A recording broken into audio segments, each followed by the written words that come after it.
which way to Echo 3? I told you it's too far. Do you know which direction it is or don't you? Navigation is down. That's not what I asked you. You want me to guess? You come from a long line of baby men and you got a real good memory. Look hard at those stars, find something that looks familiar, and tell me which way to go. So, That's an order. I suppose you have a sextant handy.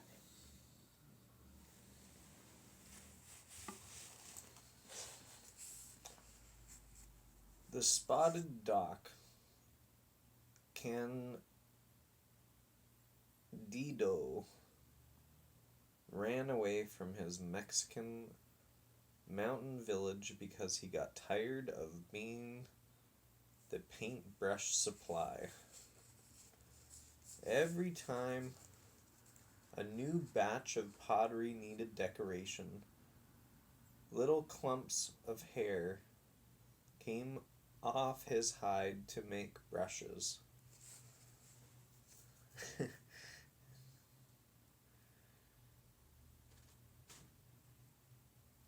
Meeting Zumbar, the barking dog, ventriloquist, and medicine man,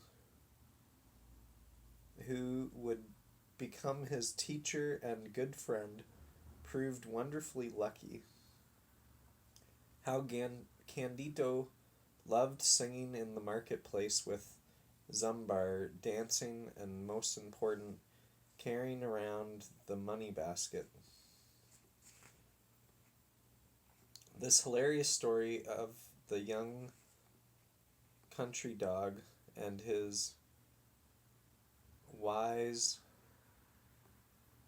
though unpredictable friend tells all the exciting and funny things that happened to the partners on their way to the big city and fame. See back flat.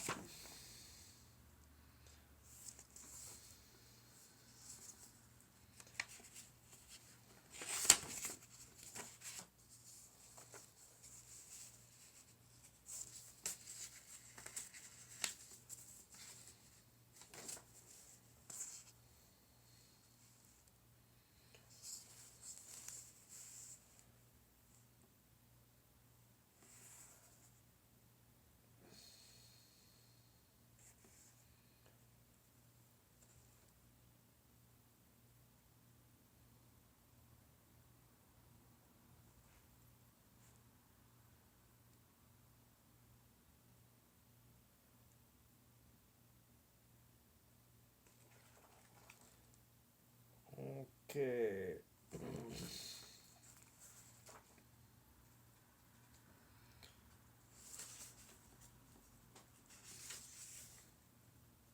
The Runaway. Is this...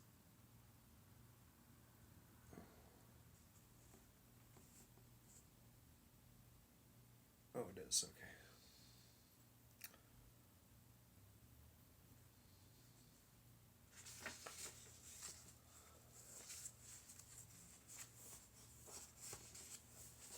And it even says whose book this is.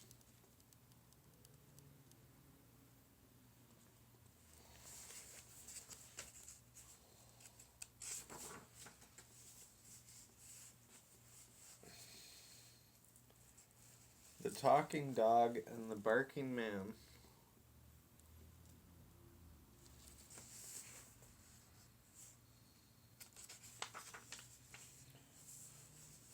By Elizabeth Seaman. Pictures by James Flora.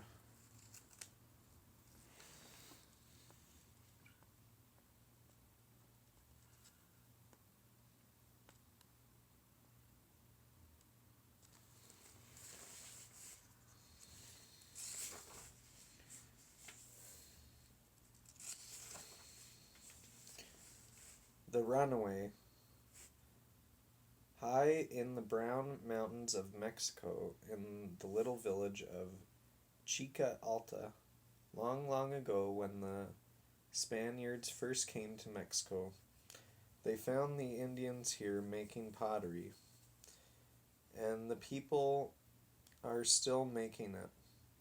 Every little flat-footed, dusty-colored house has its pottery oven, and in their fires glow at night. But in the daytime, if you look,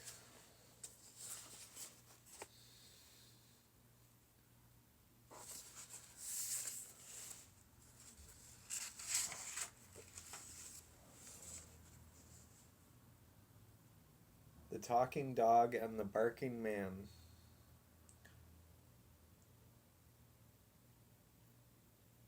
Oh, if you look through almost any open doorway, you can see the whole family painting jugs and mugs, plates and bowls, and stripped clay flutes. There are gay speckled chickens too, and flowered animals, banks to put your pennies in to save for fiesta days. Fiesta days.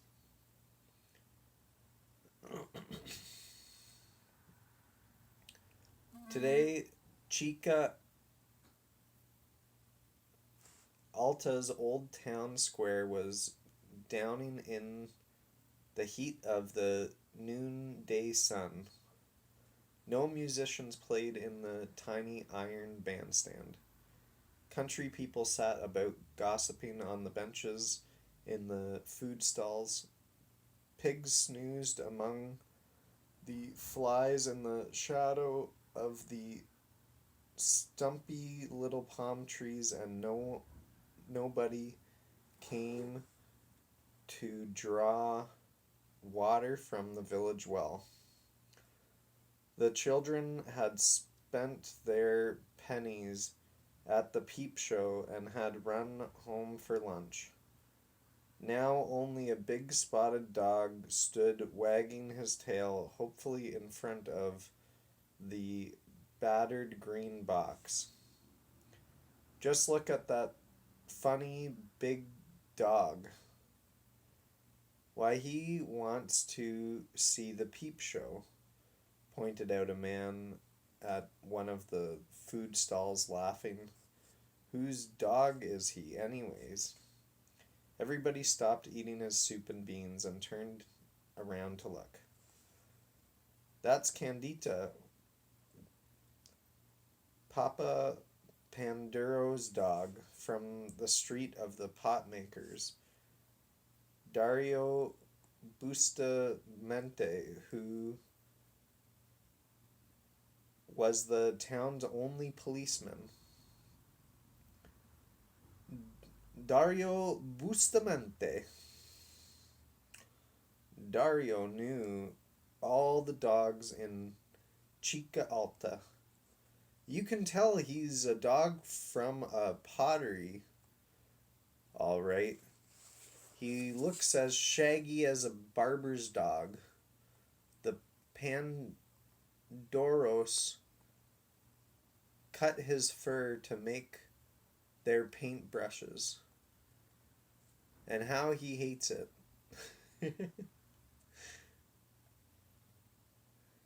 Why, that dog's so smart, old Pandoro says, the minute they have the new paintbrush handles ready to tie on tufts of his fur, he knows. And zippo. Candido's out the door and gone. He's probably slipped the collar this time too. Over at the peep show, the big dog was trying to look through the smirky dark window cut in front of the box. Above it, in the crackled glit letters Candido had heard the children reading, ran the words, Panorama Ambulet, Walking Peep Show. See the wonders of the world. 5 centavoy. How I would like to see those wonders, barked the dog. Do you have them all right here in this box? Hey, cried the showman. You want to see the wonders? Well, they say cats want shoes and mice want trousers, but now a dog wants to see my peep show. And his shifty black eyes darted over the big dog. Where's your 5 cents? He asked sharply. I haven't got 5 cents, replied the dog honestly. But I could catch you a rabbit tomorrow. Tomorrow? Always tomorrow. What have you got for today? I could let you have my best bone. I have only had it for a few weeks, offered the dog generously. What? Snapped the showman. For a bone, you expect to look into my peep show and see the wonders of North America, Europe, and darkest Africa? Yip, yip, barked the dog eagerly. And for only a bone, you hope to see the saints and the holy places too? The man went on with a sneer. I'd better not see the saints. And the dog's ears dropped because I have run off again, he admitted. Then you must be hanging around waiting to see the wars, the famous and heroso the world has ever known. The wars. And you want me to take the dried out bone when it costs 5 cents to make your hair stand on end? I hardly have 5 cents worth of hair to stand on end, said the dog sadly. But this bone I'm telling you about is an extra big bone, a real soup bone. Real soup. Poor soup. A bone like that would make. Why, it wouldn't even leave a ring of grease inside my cooking pot. And the showman angrily gathered a large cloth, began to cover his peep show. Por favor, please. Wait, yipped the dog, jumping and trying to look through the little window before it was too late. Please let me see the wonders, because I will never get to see any wonders here in Ch1. Just then, a small boy dashed up and grabbed the dog by the scruff of his neck. Candito, you come right home, he cried. Brother Tavo's mad. He got the new brush handles all ready to tie your fur on. Senor Gracias, the mayor himself has come to our house to order a whole grand set of dishes for his daughter Lolita Urbana Silvadora's wedding. Lolita Urbana Silvadora. We will need lots of new brushes to paint a whole set of dishes. Not a whole set, groaned Candito. That's too mucho. Oh, much too mucho. Oh, much too mucho. Che Shanta's fur. he begged. Her fur is nice and soft. A cat's fur is too soft, except for fine lines. Besides, Ch1 scratches. Your fur is what we need. You know that well enough. Your fur is good and coarse. Candito kept hanging back.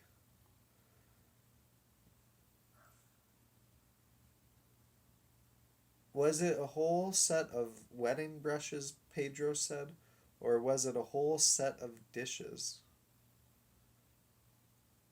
He puzzled. Why, I don't even know the mayor's stuck-up daughter. Lita Banta Silky Dora. Why should why should I give her any of my fur? That's not her name, is it? And Candito took as long as he could to sniff around a doorstep. Brother Tavo is waiting right now to make those brushes, shouted little Pedro. You'd better hurry if you don't want to get scalped. Poor worried Candito did not see Pedro wink. Scalped, he gulped. He stopped dead in his tracks. Come on, come on.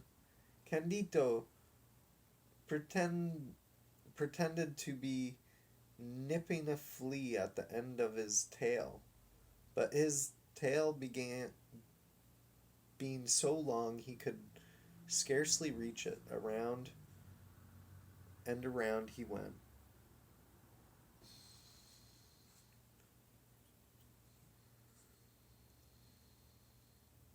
At that moment, little Pedro spied a large hornet's nest fastened in the branch above them. Pulling out his slingshot, he flung a stone that ripped through the middle of the papery nest. I guess you'll hurry now, yelled little Pedro, ducking down the alley. The angry hornets tumbled out of their torn nest, and they zoomed after Pedro. The fierce insects settled in his thick, black hair.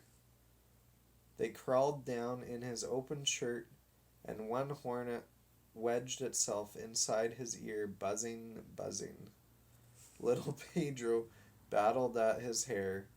He clawed at his shirt, and bending over, ran howling down the alley.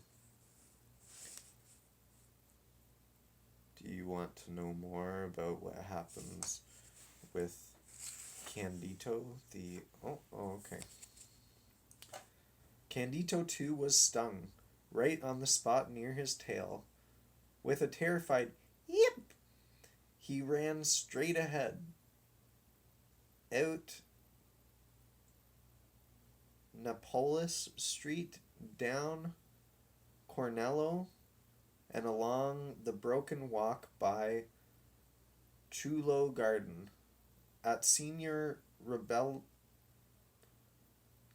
store, he cut across the street in a hurry because there he saw Mama Pandoro just going into the store with her big market basket. She didn't see me, though, he gasped. And he headed out the road that ran past the inn where the last houses straggled towards the country. I'll just keep running. I'll run clear away this time, he panted. I don't care about Silky Dora's wedding. And the showman can just keep his old wonders I don't believe he had any wonders in that box at all.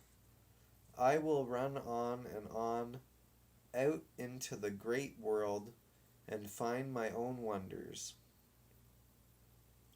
Candido had been stung on the eye, too.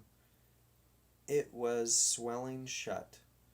He stopped a moment to paw it and then hurried on. He had stopped a moment to paw it and then hurried on. He hardly saw the boys with the sticks playing out in front of the inn. They had shields made of basket tops over their arms and ran about poking up the dust in the road to make a great dust battle. "Let the captured slaves go," yelled the captain. "Let's play hunt the leopard now." Who'll be leopard?" "Here comes a leopard," shouted one of the boys. Candido running towards them. Look at his spots. He can be a dog leopard. Ole, catch him. Don't let him get by. Manuel, Jose, Mariano, let's put him in a cage.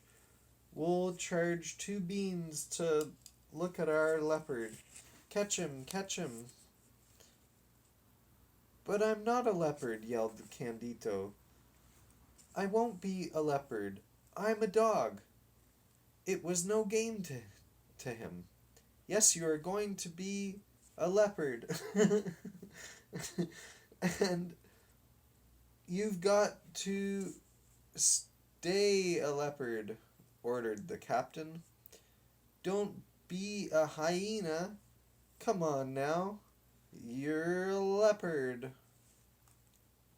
And poor Candido was yanked and shoved and hauled into the yard of the inn. But twisting away, he tried to whack through the side gate, an old slated gate held fast with Candido's head caught between the slats. "He's caught like a pig in the gate," shouted the boys, and they ran pell-mell to grab him. Candido jerked his head out so hard the gate flew open. He bounded through and dashed along beside a wall. "Catching comes first," he yipped. You'll never get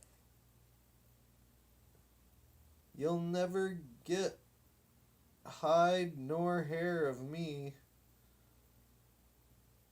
And though the boys ran yelling, hooting after him, they could not catch up with the frightened dog. New Sights and Smells is Chapter 2. 24 minutes. What do you think? Is this okay? Okay, go to bed.